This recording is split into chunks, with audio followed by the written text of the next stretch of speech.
찬송가 270장 함께 찬송하겠습니다. 찬송가 270장 변찮는 주님의 사랑과 함께 찬송합니다.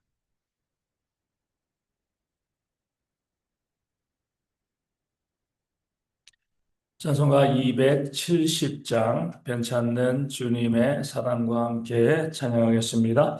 변찮는 주님의 사랑과 거룩한 보혈의 노를 우리 다 찬양을 합시다. 주님을 만나볼 때까지 예수는 우리를 깨끗게 하시는 주시니 그의 피 우리를 눈보다 더이게 하셨네. 우리를 깨끗게 한 피는 무궁한 생명의 물일세. 생명의 구원을 받은 자 하나님 찬양을 합시다. 예수는 우리를 깨끗게 하시는 주시니 그의 피 우리를 눈보다 더이게 하셨네. 주님의 거룩한 보혈을 날마다 입으로 간증해 담대히 싸우며 나가세.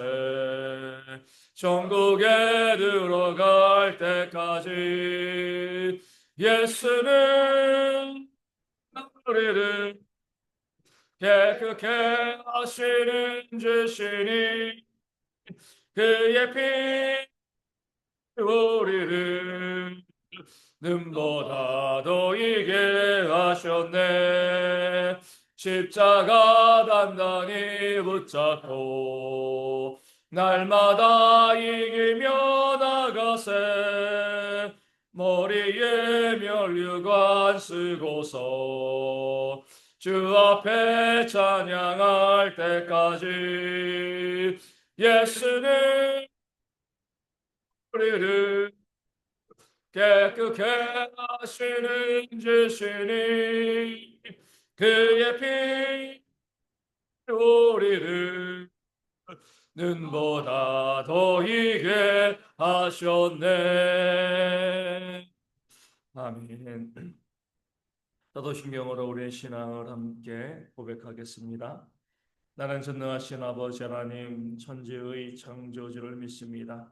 나는 그의 유일하신 아들 우리 주 예수 그리스도를 믿습니다. 그는 성령으로 잉태되어 동정녀 마리아에게서 나시고 본디오 빌라도에게 고난을 받아 십자가에 못 박혀 죽으시고 장사된 지 사흘 만에 죽은 자 가운데서 다시 살아나셨으며 하늘에 오르시어 전능하신 아버지 하나님 우편에 앉아 계시다가 거기로부터 살아있는 자와 죽은 자를 심판하러 오십니다.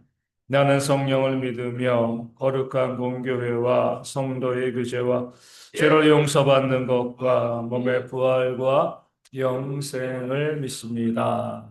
아멘. 예레미야 52장 1절에서 11절까지의 말씀을 함께 봅니다. 예레미야 마지막 장이죠. 52장 1절에서 11절까지의 말씀입니다.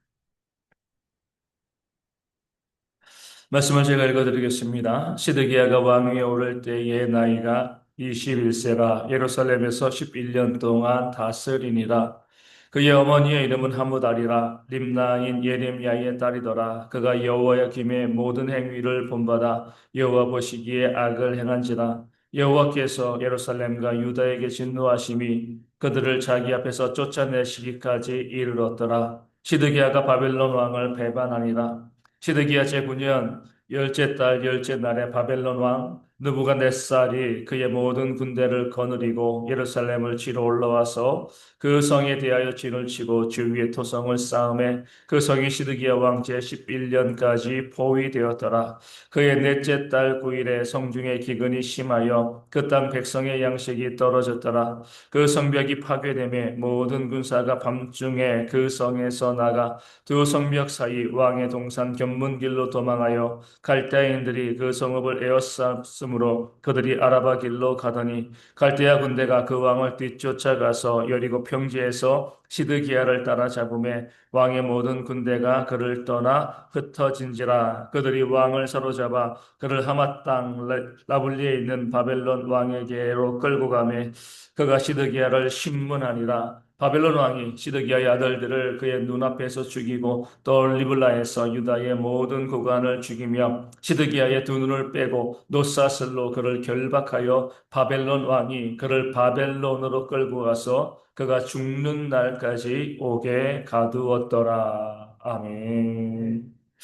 오늘 본문에는 자녀들인 우리가 하나님을 닮기를 원하시는 그런 하나님의 그 마음을 우리 가운데 보여주고 있습니다.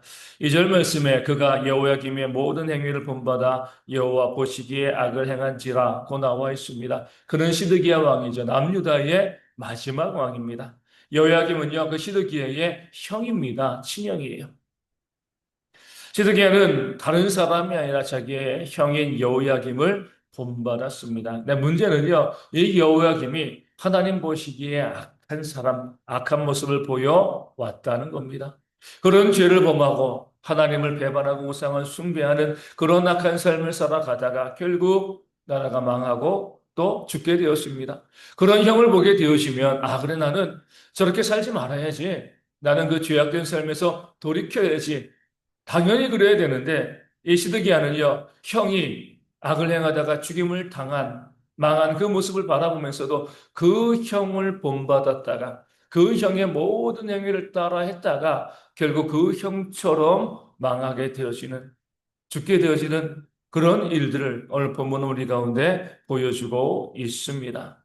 누구를 본받느냐에 따라서 이 삶과 또 영생이 달라질 수가 있습니다.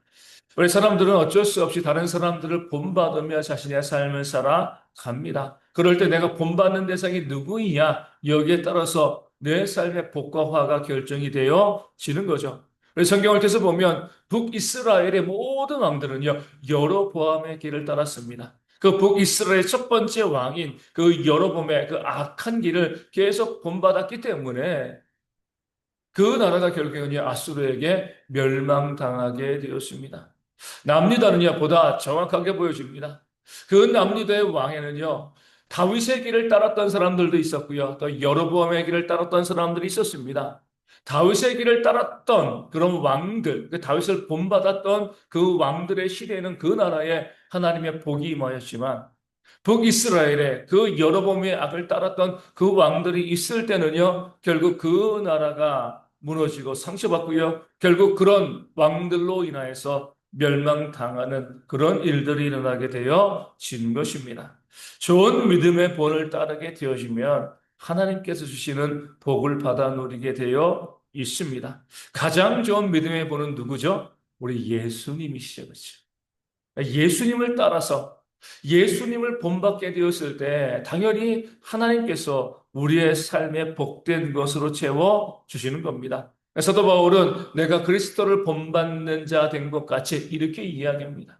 자기의 삶의 유일한 본, 내가 따라야 될 그 본받을 자, 오직 예수님이시다. 이렇게 고백을 하고요. 그리고 난 다음에 그의 제자들에게 이렇게 이야기합니다. 내가 그리스도를 본받는 자 된 것 같이 너희는 나를 본받는 자 되라. 그러니까 바울 자신을 본받으라는 것이 아니죠. 자신이 주님을 본받아서 그 주님을 본받는 자 되었기 때문에 너희도 나를 본받아서 나처럼 주님을 본받는 자가 되라. 오직 우리의 본은 우리가 따라야 될 분은 예수님이시다. 이 사실을요, 바울은 자신에게도 또 그의 모든 성도들에게도 고백하고 알려주고 있습니다. 그럴 때에 주님을 본받을 때에 하나님의 큰 일꾼이 되어지고 하나님께서 우리 가운데 주시는 그런 복과 은혜를 받아 누리게 되어질 줄로 믿습니다. 성도들은 항상 그래서 이렇게 생각하셔야 돼요.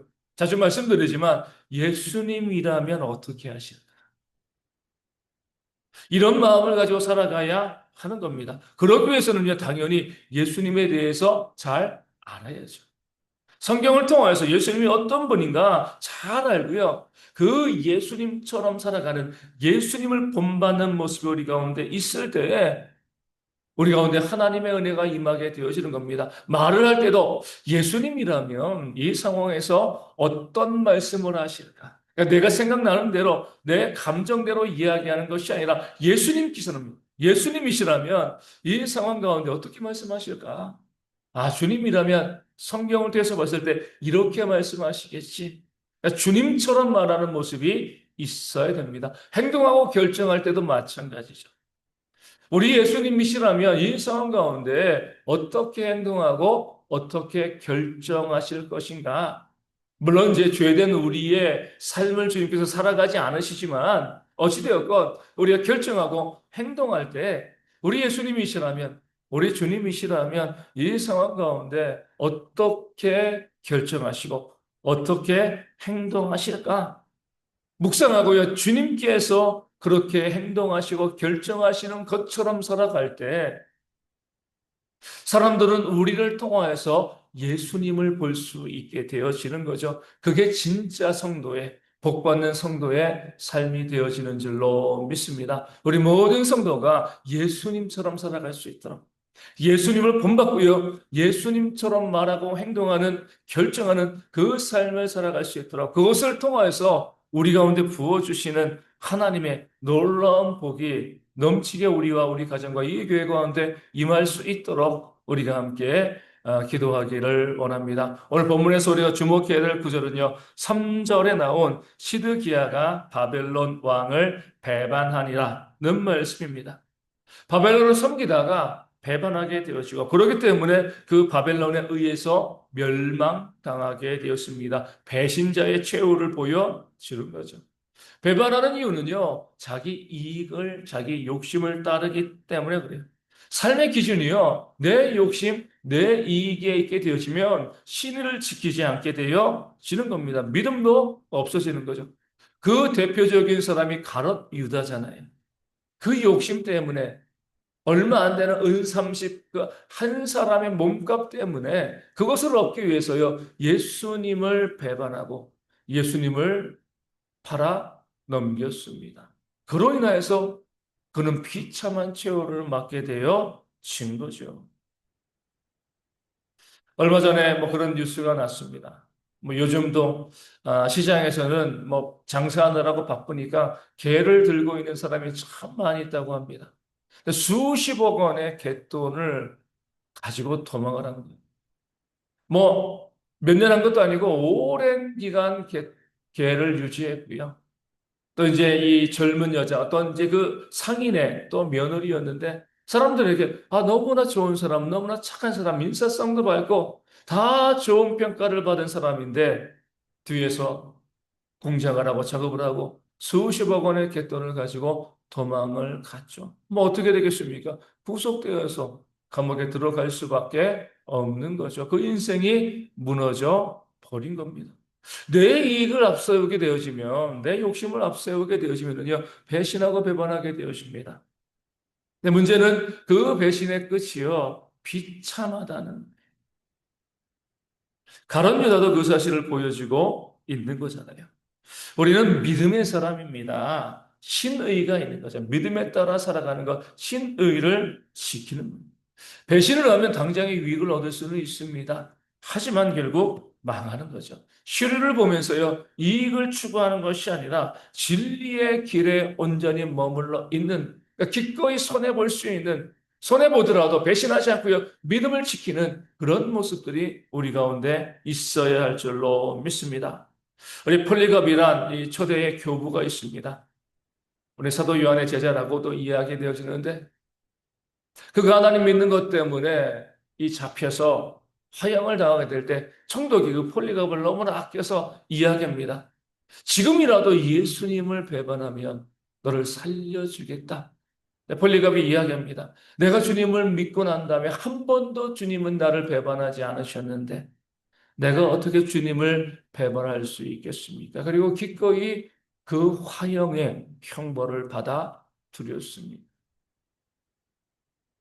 믿음을 지키기 위해서, 배신하지 않기 위해서, 믿음 안에서 살기 위해서 우리가 손해볼 때가 있습니다. 하지만 그 손해를 감수하면서까지라도 우리는요, 믿음을 지켜나가는 모습이 있어야 할 줄로 믿습니다. 그럴 때 하나님께서 우리 가운데 부어주시는 큰 은혜의 역사가 우리 가운데 임하게 되어질 줄로 믿습니다. 오늘 말씀을 가지고 함께 기도하기를 원합니다. 우리 모든 성도들이 예수님을 보여줄 수 있도록 예수님 닮은 모습을 보여주는 우리 모든 성도 되어질 수 있도록 위하여 기도하여 주시고요. 우리가 끝까지 이익 때문에 배신하고 배반하는 그런 삶을 살아가는 것이 아니라 끝까지 믿음을 지키고요. 기꺼이 손해볼 줄 아는 그런 삶을 살아가는 그런 우리 모든 성도가 되어질 수 있도록 함께 기도하기를 원합니다. 우리 가운데 육신의 질병에 있는 분들이 있습니다. 속히 회복되어질 수 있도록 위하여 기도하여 주시고요. 그리고 삶의 문제, 또 경제적인 어려움으로, 또 관계의 문제로 아파하시는 모든 가운데 하나님의 채우심과 또 위로하심의 역사가 가득할 수 있도록 우리 선교사님과 사모님도 깨끗이 회복되어질 수 있도록 위하여 기도하여 주시고요. 우리 교회와 또 선교지 교회, 그리고 작은 교회들이 온전히 부흥하는 그런 역사가 있을 수 있도록 열심히 함께 기도하도록 하겠습니다. 주기도문 하시겠습니다. 하늘에 계신 우리 아버지, 아버지의 이름을 거룩하게 하시며, 아버지의 나라가 오게 하시며, 아버지의 뜻이 하늘에서와 같이 땅에서도 이루어지게 하소서. 오늘 우리에게 일용할 양식을 주시고, 우리가 우리에게 잘못한 사람을 용서하여 준 것 같이, 우리 죄를 용서하여 주시고, 우리를 시험에 빠지지 않게 하시고, 악에서 구하소서. 나라와 권능과 영광이 영원히 아버지의 것입니다. 아멘. 기도하겠습니다.